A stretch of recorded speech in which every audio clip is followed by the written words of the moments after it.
여호와의 온 회중이 말하기를 너희가 어찌하여 이스라엘 하나님께 범죄하여 오늘 여호와를 따르는 데서 돌아서서 너희를 위하여 제단을 쌓아 너희가 오늘 여호와께 거역하고자 하느냐.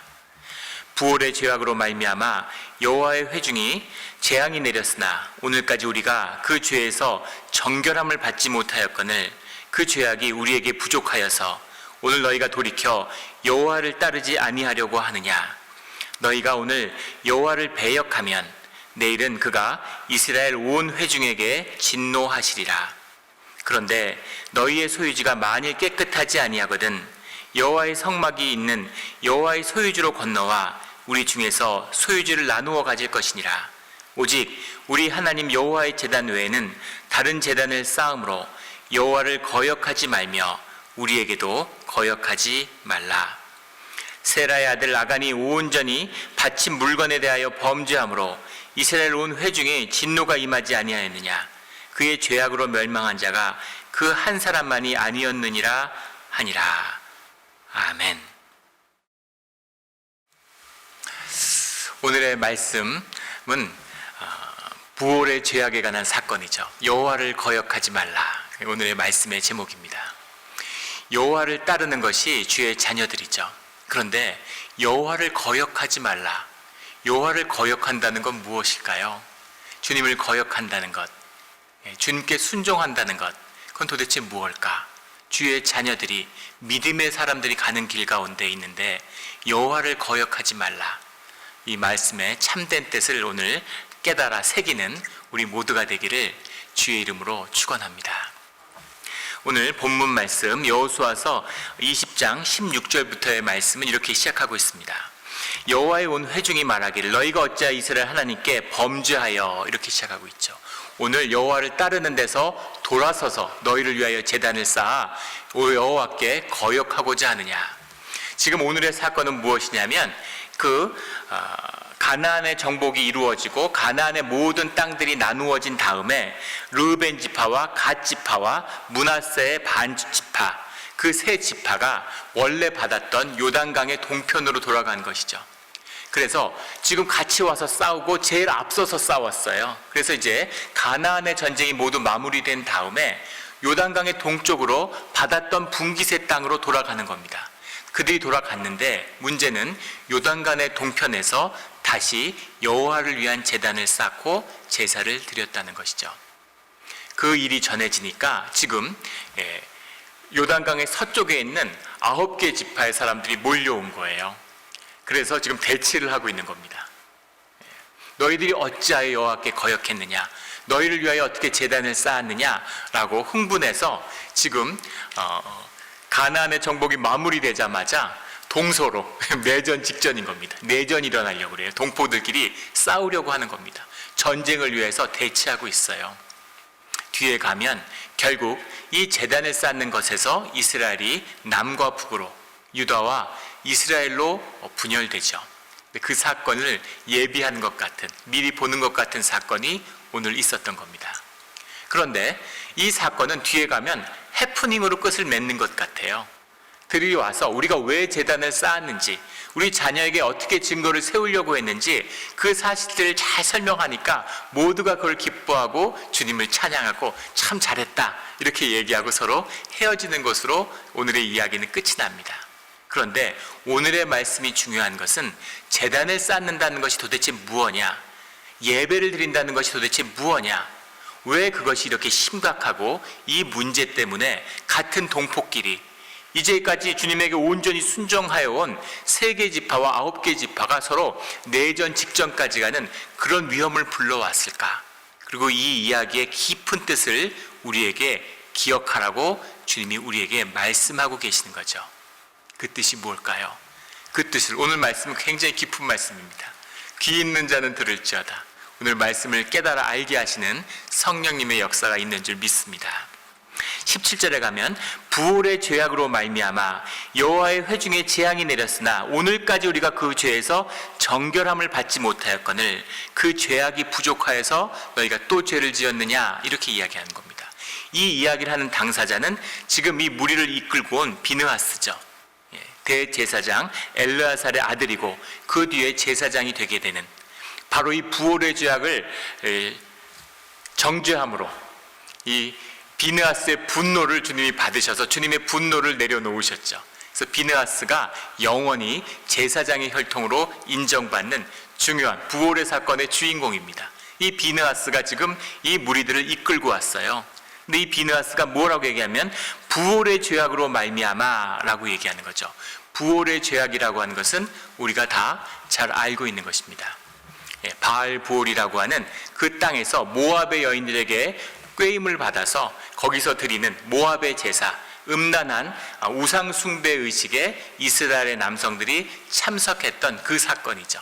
그래서 너무 좋아서 모압의 여인을 이스라엘의 진영으로 데려왔던 그 사건을 말하는 것입니다. 그런데 부올의 죄악으로 말미암아 여호와의 회중에 재앙이 내렸으나 역병이 돌아서 24,000명이 죽었다고 민수기에 기록되어 있죠. 그리고 그것이 이 비느하스의 사건 이후에 멈췄는데 오늘까지 우리가 그 죄에서 정결함을 받지 못하였다 이렇게 얘기하는 겁니다. 정결함을 받지 못했다. 부올의 사건으로. 부올의 사건이 무엇이길래 그렇게 중요하고 우리 요한계시록을 이제 일일 묵상으로 시작했죠. 매일 그 묵상을 따라가면서 묵상을 하는 분들은 말씀의 뜻을 이해할 거예요. 이게 기가 막힌 주님의 인도하심이죠.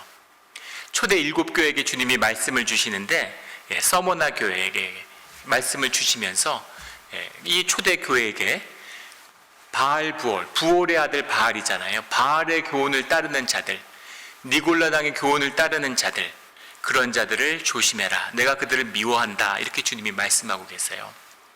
바알을 따르는 자들, 부옥의 죄악으로 말미암아.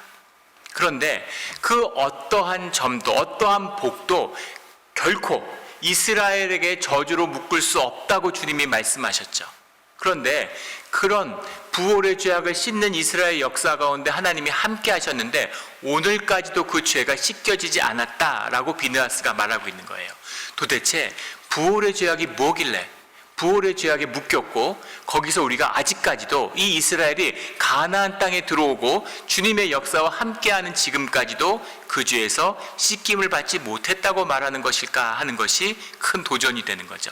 거기서 한 발 더 나아가서 그 묶임도 부족해서 너희가 지금 더 큰 저주를 불러오려고 제단을 쌓았느냐 하는 겁니다. 도대체 제단이 뭐길래, 예배 드리는 것이 무엇이길래 돌아가서 예배 드리면 좋은 것 아니에요? 가서 이 세 지파가 요단강 동편으로 갈라져 있으니까 그 당시 요단강이라는 건 오늘날 태평양보다 더 넓은 거리감으로 느꼈을 거예요. 그렇게 모인 사람들끼리 같이 예배 드렸다고 왜 이걸 이렇게까지 심각하게 받아들일까? 도대체 부올의 죄악이 뭐길래 하는 것이 도전이 되는 거죠. 부올의 죄악이라는 이야기는 민수기 22장 5절에 가면 이런 말씀이 나오죠. 부올의 아들 발람의 고향인 강 부올에서 보내어 발람을 부르게 하여 부올의 아들 발람, 그러니까 발람은 유명한 무당이었죠. 그런데 그의 아버지가 부올이라서 부올의 아들 발람이 되는 겁니다. 그리고 민수기 23장 28절에 가면 부올산 꼭대기라는 말이 나와요. 발락이 발람을 인도하여 광야가 내려다 보이는 부올산 꼭대기에 이르되, 왜 부올산일까요? 그 당시 오를 때는 부올산이 아니었죠. 이것이 이 발람의 제사 때문에 부올산이 된 것입니다. 그래서 그 이름이 부올산이 된 거죠. 그리고 25장 3절에 가면 25장 3절에 이스라엘이 바알 부올에게 가담한지라. 바알 부올은 부올 땅에서 이루어진 바알의 제사다, 이런 의미입니다. 그래서 바알 부올이라고 붙여서 부르는데 거기에 가담했다라는 동사는 이거는 묶였다, 멍에를 졌다 이 말이에요. 코를 꿰었다, 묶였다 이런 이야기입니다. 도대체 바알 부올의 제사가 뭐길래 여기에 묶일 수가 있었을까? 이 묶임이 뭔데 이것이 지금까지도 풀어지지 않을까 하는 것이 도전이 되는 것이죠. 도대체 그게 뭐길래 그것입니다. 발람이 이 가나안 땅에 정복을 위해서 오는데 이 요단 지역의 모압 땅에 이 이스라엘의 민족이 들어오니까 모압 왕이 발락이 두려운 것이죠. 그래서 메소포타미아에서 알아주는 최고의 점성가고 마법사였겠죠. 그런 이 이 발람을 초청하는 겁니다. 왕이 초청을 하는 거예요. 그래서 발람을 모셔오게 하는데 발람이 여호와께 기도해서 갈지 말지를 물어봅니다. 여호와의 능력으로 점을 치던 자였어요. 하나님의 말씀을 듣고 그 말씀을 분별할 수 있는 자, 그 능력이 함께하는 자가 발람이었다는 겁니다. 그래서 발람이 주님께 물어봐요. 여호와께 주님 갈까요 말까요 하고 물어보니까 가지 말라고 주님이 말씀하십니다. 그런데 그 이야기를 듣고 발람이 한 번 더 주님께 물어보죠. 다시 한번 주님께 제사를 드리고 갈까요 말까요 하고 물어봐요. 한 번 가지 말라고 그랬으면 안 가면 되는데 그걸 왜 또 물어봤을까요? 왜 또 물어봤을까요? 모압의 왕이 많은 신하들을 보내고 수많은 재물들을 쌓아서 보내고 높여주겠다는 약속을, 왕의 높은 자리에 왕궁에 앉히겠다는 약속을 했기 때문이죠. 마음으로는 가고 싶어요. 주님은 가지 말라 그래. 그래서 혹시 모르잖아요. 주님의 마음이 바뀌었을지 다시 한번 주님께 물어보죠. 주님 진짜로 가지 말까요? 이번엔 주님이 가라 이렇게 말씀하시는 겁니다. 주님이 가라고 했으니까 가는 것이죠. 가려고 하는데 이번에는 가는 길에 천사가 칼을 들고 기다리고 있는 겁니다. 발람을 죽이기 위해서, 이스라엘을 저주하기 위해서 부름을 받았는데 그 저주하러 가는 길을 막기 위해서 천사가 칼을 들고 있어요. 그러자 놀랍게도 나귀가 가지 않고 길을 안 가려고 막습니다. 화가 난 발람이, 우리 다 아는 얘기죠. 채찍으로 막 때리고 몽둥이로 막 때리고 나귀를, 그러니까 나귀의 입을 열어서 천사가, 나귀가 말을 해요. 나귀가 말을 하니까 발람이 얼마나 놀랐겠습니까? 네가 평생 날 타고 다녔는데 날 몰라? 나귀가 억울해하는 거죠. 내가 괜히 안 가겠냐? 지금 네 목숨 구하려고 안 가는 거야. 지금 너 죽이려고 기다리고 있어도 내가 안 가는데 넌 그것도 모르고 날 때려? 날 죽이려고 그래? 이러고 따지니까 그제서야 발람의 눈이 떠져서 천사를 보게 되는 거죠. 놀라서 천사 앞에 무릎을 꿇고 주님이 가지 말라고 하면 그러면 안 가겠습니다. 이 길을 가지 말아야 되는, 전 몰랐습니다. 안 가겠습니다. 이렇게 얘기를 하죠. 그랬더니만 이번에 주님이 다시 그러지 말고 가라 이렇게 말씀하세요. 뭐 하자는 겁니까? 가라는 건가요? 말라는 건가요? 가서 모압 왕 만나 이렇게 얘기하는 거죠. 두려움을 가진 발람이 발락을 만났는데 모압 왕 발락이 이스라엘을 저주해달라고 얘기하는 겁니다. 그런데 3번 다 산 위에 제단을 쌓았는데 여호와가 주시는 말씀만을 나는 선포할 수 있다. 나는 여호와를 따르는 자이기 때문에 여호와의 말씀만 따르겠다. 이렇게 미리 이야기를 했어요. 그렇게 서약을 하고, 그리고 정말로 주님이 주시는 말씀만 받아서, 그래서 이스라엘을 3번 축복하는, 축복을 선포하게 되는 것이죠. 그리고 발락은 떠납니다.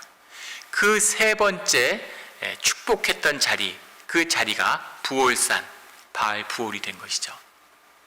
바알을 따르는 자들, 바알의 교훈을 기억해라. 부올의 죄악이 너희를 묶고 있는 걸 모르느냐. 거역하지 마라. 바알을 기억해라. 발람을 기억해라. 발람이 뭘 잘못했나요? 발람이 도대체 뭘 잘못했습니까? 발람은 뭘 했냐면 이스라엘을 축복했어요.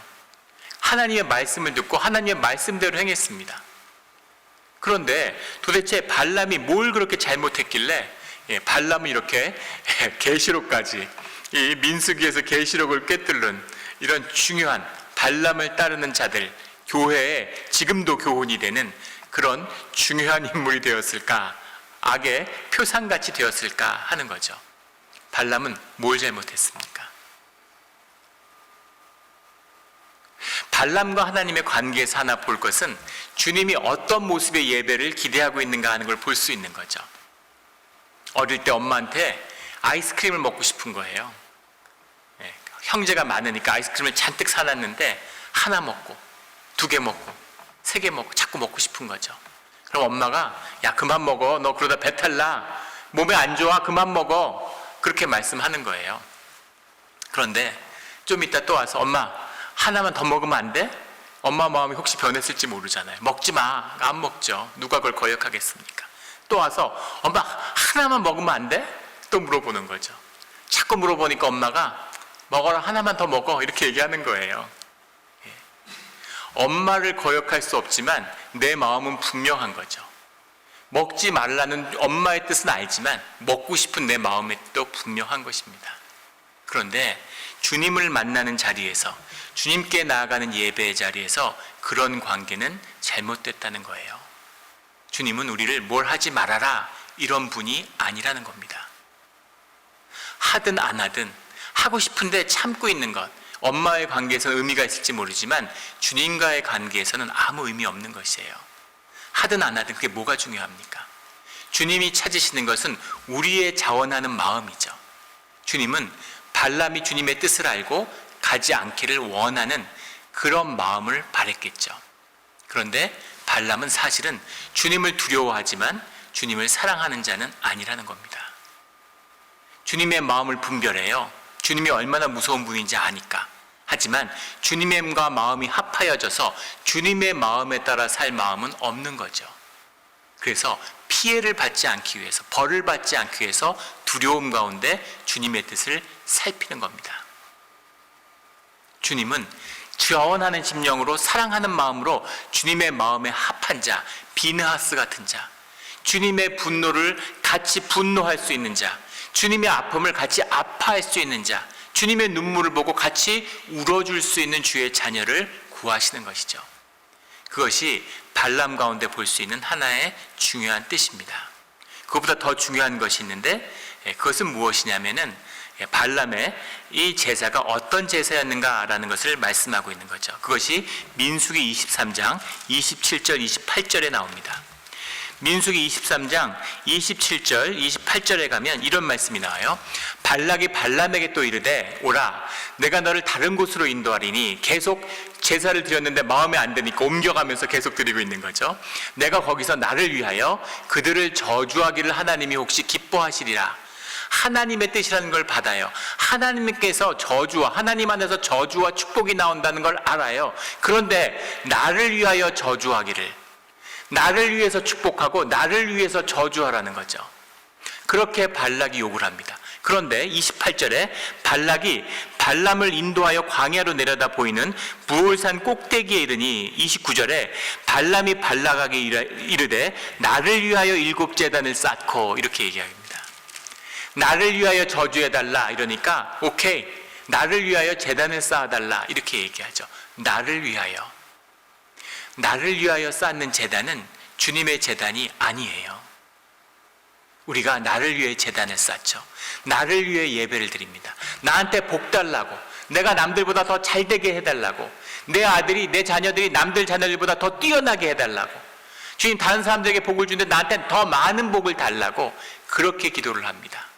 그게 나를 위하여 쌓는 제단이죠. 나를 위하여 제단을 쌓고, 나를 위하여 복을 받고, 나를 위하여 저주를 베풀고, 이것이 제단, 여호와의 이름으로 지어진 제단 가운데 이루어진 일이었다라는 겁니다. 이것이 뭐냐면 바로 이 본질이 바알 부올이다라는 거죠. 나를 위하여 쌓는 제단이 바알 부올입니다. 우리의 마음의 중심을 잘 들여다보세요. 마음의 중심이 있는데 왜 바알은 주님의 뜻을 처음에 들었는데도 불구하고, 주님이 물론 가라고 했다고 얘기할 수는 있겠지만 모압 땅에 갔을까? 왜 자꾸 물어봤을까? 모압 왕이 주는 왕궁의 사람이 되고 싶은 겁니다. 주님은 우리를 광야의 사람으로 불렀어요. 우리의 신앙의 본질입니다. 그런데 우리 마음에는 왕궁의 사람이 되고 싶어요. 하나님의 자녀가 어떻게 세상에서 가난합니까? 주님, 어떻게 아플 수가 있습니까? 하나님의 자녀가 왜 암을 걸려가지고 병투병을 해야 됩니까? 왜 이렇게 어렵습니까, 주님? 왕궁의 사람이 되고 싶어요. 세상에서 높임받고 존경받고 부를 쌓고 떵떵거리며 살고 싶어요, 주님.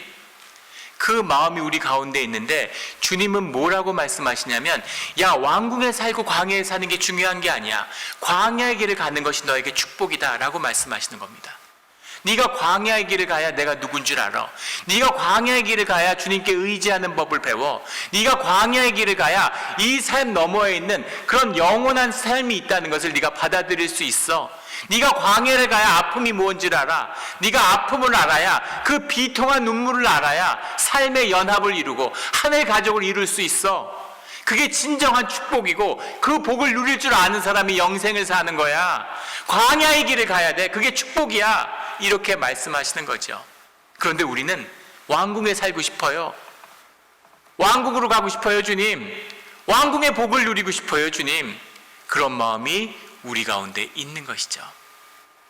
중요한 것은 왕궁에 살고 싶은 우리의 마음을 주님이 뭐라고 그러시는 게 아니라는 겁니다. 왕궁에 살고 싶은 마음을 버리라는 게 아니에요.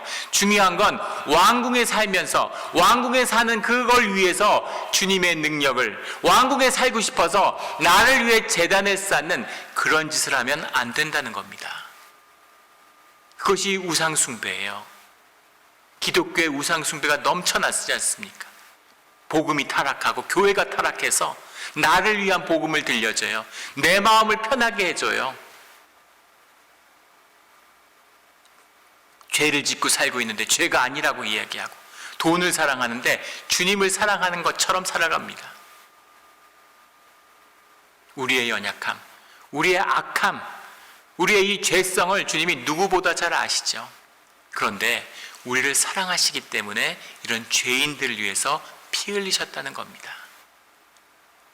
그 욕심을, 그 음란함을, 그 죄악을 숨기고 주님을 위한 겁니다. 주님을 위해서 우리가 제단에 쌓아드렸습니다. 주님을 높여드렸습니다. 그 높인 영광을, 그 모은 힘을, 그 임하는 권세를 내가 도둑질하고 내가 써먹고 싶은 것이죠. 이것이 바알볼의 본질이죠. 축복만 주시는 주님, 번영을 주시는 주님, 나를 위해서 힘을 보태주시는 주님, 그 주님만 함께 하겠습니다. 이것이 바알볼의 본질입니다. 그러면 이 바알볼의 본질이, 이 바알볼의 사건이 왜 우리의 재회개함을 못 받고 정결함을 받지 못하고 지금까지 거기에 묶였을까? 어떠한 점도복도 이스라엘을 묶을 수 없다고 주님이 말씀하셨는데 어떻게 이런 부활의 제사 한 번으로 사람들이 묶일 수 있었을까? 왜 묶였을까요? 내가 자원하는 심령으로 주님 앞에 서 있는데 악령이 나를 묶는다? 절대 그럴 수 없습니다. 어떠한 악령도 우리를 묶을 수 없어요. 그런데 문제는 그 바알볼을 향한, 왕국을 향한 내 욕심과 탐욕이 나를 묶는다는 겁니다. 나의 자원하는 심령이에요. 내가 원했어요. 내가 세상에서 종노릇하기를 원하고, 세상에서 그것으로 복받기를 원하고, 그것으로 생존 세계에서 떵떵거리기를 원했어요. 내가 그 멍에를 맨 것입니다. 그래서 세상에서 죽도록 충성해서 종노릇을 하는 것이죠. 세상의 인색함, 세상은 어떻게 그렇게 인색합니까? 죽도록 충성하면 먹고 살게는 해주겠다는 것이죠. 그런데 주님은 주님께 죽도록 충성하라고 말씀하시는 거예요. 그것이 우리에게 자유함과, 우리에게 삶의 부여함과, 우리에게 영생을 인도하는 광야의 길이라고 말씀하고 계시는 거죠. 이것이 발람의 교훈입니다. 능력이 있고 권세가 있고 말씀이 번쩍번쩍하고, 그것이 발람에게 무너지는 바알볼의 교훈이에요. 이것에 교회가 묶여서 신음하고 이것 때문에 고통스러워하고 있는 것이죠. 요한계시록 2장 14절에 가면 이런 말씀이 나옵니다. 그러나 내게 두어 가지 책망할 것이 있으니 거기 내게 발람의 교훈을 지키는 자들이 있도다. 이런 말씀이 나오죠. 15절에는 니골라당의 교훈을 지키는 자들이 있도다. 이런 말씀이 나옵니다. 이 말씀은 버가모 교회에게 주시는 말씀이었는데, 서머나 교회도 똑같은 말씀을 주세요. 에베소 교회에도 6절에 가면 2장 6절에 니골라당의 행위를 미워한다. 이렇게 말씀하고 계시죠. 니골라라는 게 니콜라이톤이라는 말인데, 니콜라스를 따르는 자들이란 말이죠. 그래서 사도행전에 나오는 7 집사 중에 이 니골로를 따랐던 그런 자들이 교회에서 일으켰던 어려움이다. 뭐 이렇게 해석하는 해석도 있습니다. 그런데 이 니콜라라고 하는, 이 니콜라스라고 하는 말이 라오스라는 게 백성이란 말이고, 니콜라스라는 게 이긴다는 얘기입니다. 백성들을 이겼다, 이런 뜻이에요. 발라함이라고 할 때 이 발라함이라는 말이 이 빌라함이라는 말에서 왔는데, 빌라함이 삼키다, 이런 말입니다. 발람이 백성을 삼키는 자다, 이런 뜻이에요. 발람이 니콜라스입니다. 니콜라스를 따르는 자들, 그들이 누굽니까? 발람의 교훈을 따르는 자들이에요. 주님의 이름으로, 주님의 권세로, 주님의 능력으로 세상을 훔치려는 자들, 나의 종교의 의를 쌓으려고 하는 자들이죠. 지난주인가요? 지지난주인가요? 러시아의 동방 정교를 대표하는 러시아 정교의 수장이죠. 러시아 정교의 총대주교가 러시아에서 징집령이 떨어지니까 침략 전쟁의 총알바지로 끌려가는 청년들에게 너희들이 우크라이나에서 죽으면 너희가 지은 모든 죄가 죄 씻음을 받는다고 선포했습니다. 러시아 정교는 이단이 아니에요. 가톨릭과 함께 기독교의 면면이 흐르는 양대 기둥과 같은 그런 흐름입니다. 그런데 그 총대주교를 보면서 정말 환멸을 느꼈어요. 종교라는 건 진짜 더럽고 악한 것이구나, 이런 생각이 들더라고요. 올해 1차 세계대전 솜 전투를 기념하는 얼마 전에 106주년이 됐죠. 6년 전에 100주년 때 굉장한 행사를 했습니다. 인류 역사상 단일 전투로는 가장 많은 사상자가 난 전투죠. 한 번의 전투로 100만 명이 죽었어요. 1차 세계대전인데 106년 전에 독일과 영국 군대가 충돌한 겁니다. 그 솜 지역을 차지하기 위한 단일 전투로 500만 발의 포가 쏘아졌고 100만 명의 젊은이들이 죽었어요. 죽은 청년의 평균 나이가 21살이랍니다. 뭘 위해서? 매년 300여 회씩 그 탄피를 걷어내고 있는데 1년에 수십 톤의 탄피가 나온대요. 쇠조각들이. 지금 100년을 이걸 수거했는데 앞으로 400년을 더 수거해야 그걸 다 걷어들일 수가 있답니다. 인간들이 하는 짓이죠. 근데 그 다큐멘터리를 보면 전쟁에 나가려고 하는데 독일에서는 루터란 교회 목사가 나와서 영국을 저주하는 거죠. 저 악한 무리들을 진멸해달라고, 의의 용사들에게 하나님 힘을 더해달라고 기도하는 겁니다. 전쟁에 돌격하기 직전에 모여 있는 거예요. 영국에서는 그 성공의 목사가 나와가지고 똑같은 기도를, 저 악한 악마의 군대를 진멸하고 의의 청년들을 주님 힘을 더해달라고 기도하는 겁니다. 주님이 양쪽의 기도를 다 들어주셨나 봐요. 그러니까 100만 명이 진멸됐지 않겠습니까? 이런 것이죠. 주님이 누구의 기도를 들어주실까요?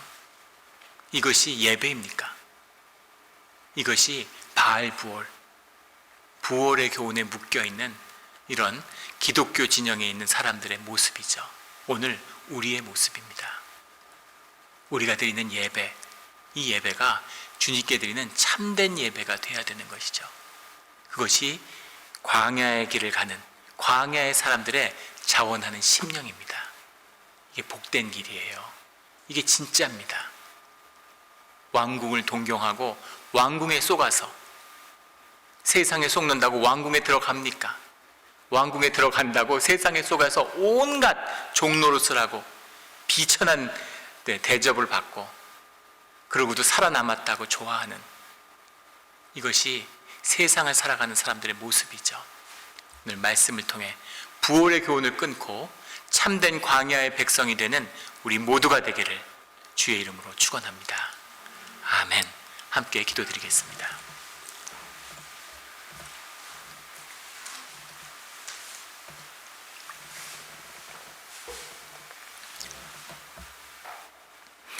하나님 아버지 감사합니다. 귀한 말씀 주시니 감사합니다. 우리가 눈이 어두워서 주님의 일을 보지 못하고 환경과 조건이 조금만 좋아지면 복받았다고 좋아하고 조금만 힘들어지면 주님이 어떻게 이럴 수가 있냐고 주님을 원망합니다. 정말 좋은 것이 무엇인지, 정말 귀한 것이 무엇인지, 정말 우리에게 있어야 하는 것이 무엇인지를 분별하는, 자원하는 마음으로, 사랑으로 주님 앞에 나오는 우리의 예배, 우리의 삶이 되게 하여 주시옵소서. 감사하며 예수 그리스도의 이름으로 기도드렸습니다. 아멘.